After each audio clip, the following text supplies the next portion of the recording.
Hi, I'm John. And I'm Willie. We grow a lot of our own food from our little urban homestead here in Seattle. We've got chickens, we've got bees, and we've got a big vegetable garden. And today on Grow Cook Eat, I'm going to talk about planting our fall crop of carrots. I'm going to show you how. And I'm also going to harvest some carrots from our spring crop.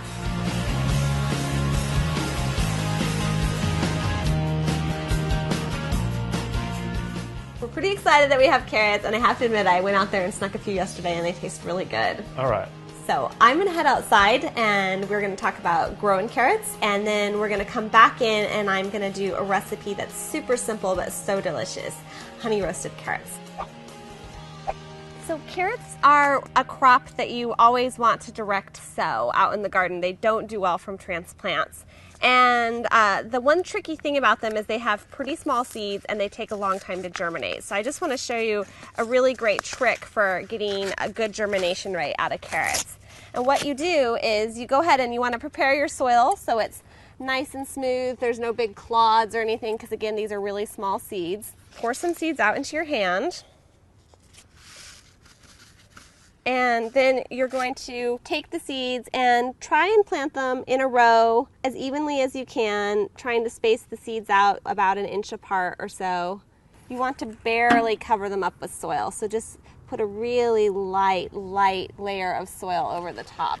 If you bury the seed too deeply, it won't germinate.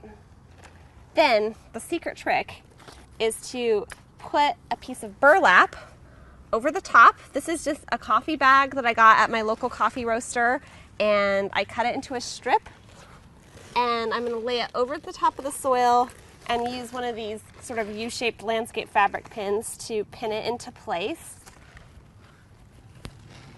You want it stretched pretty tightly over the soil, and then you just water directly over the burlap. And what this does is the burlap shades the soil and it also keeps it moist, and in turn it keeps the seeds moist, because if the seed dries out before it germinates, it dies and you'll get really spotty germination. So you'll just be watering directly over the top of the burlap, and you want to check on it every day.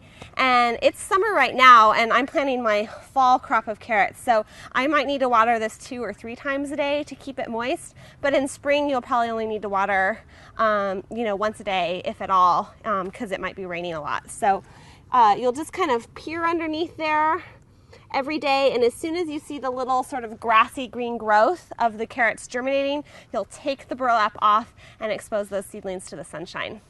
So I'm going to head over to my spring-grown carrots that I planted in April so that we can harvest them right now and roast them up for dinner. So I usually plant carrots twice a year, once in spring right after the last frost, and then again in mid to late summer so that I can have a fall crop. And carrots take about 65-70 days to fully mature, so you need to give yourself a couple months. I'm going to harvest some carrots here. I've got some yellow carrots and some orange carrots. Harvesting carrots is really similar, just like beets. If you watch the beet episode, you just grab the low end of the leaves and give them a jiggle and pull them right out.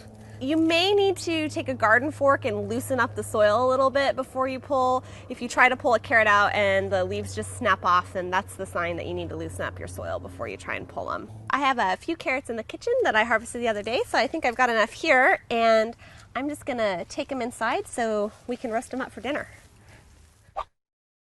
Carrots straight from the garden taste great as carrot sticks eaten raw, but I really like to roast them because roasting brings out their natural sweetness and makes an almost caramelized flavor, and it's so good.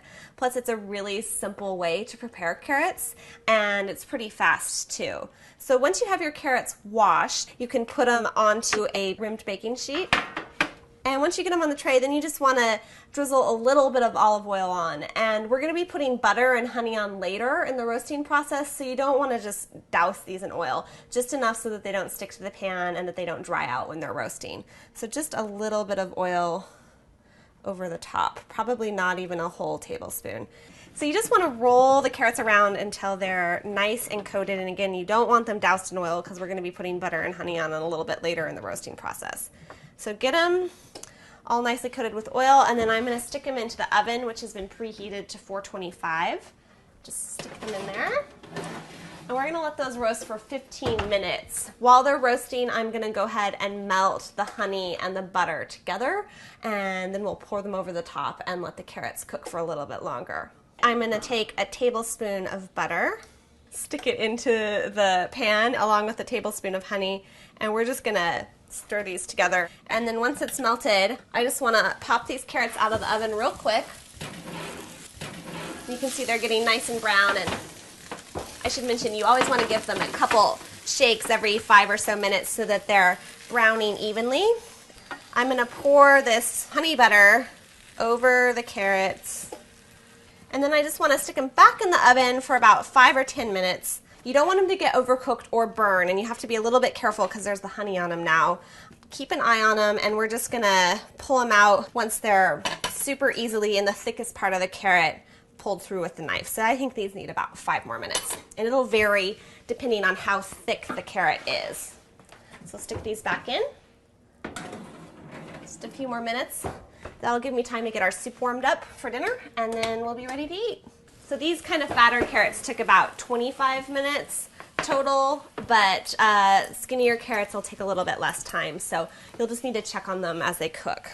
And I'm just gonna take them off and pile them onto this platter here, and as you can see, they've got these nice caramelized bits that are so pretty and so tasty.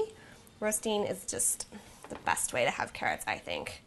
They look really pretty, especially with the little nub of leaves up there on the top. It's super cute. And now I'm just going to sprinkle a little bit of salt and pepper over the top to finish things off.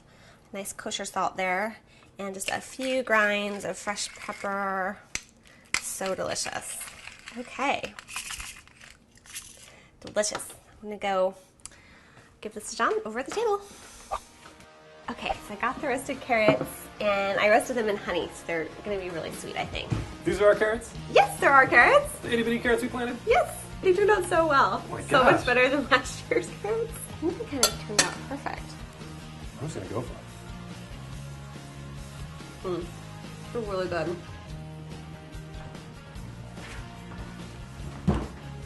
Oh, I'm so glad our carrots turned out good. I gotta say, I am duly impressed. Yeah, after 3 years, finally having tasty carrots is a major accomplishment, I feel like. They were totally worth the wait. Well, we hope that you enjoyed this episode of Grow, Cook, Eat, and if you have any comments for us, please leave them. We'd love to hear from you. You can also share our videos on Facebook. And tune in again because we have one more episode of Grow, Cook, Eat for this season. Thanks! Until next time.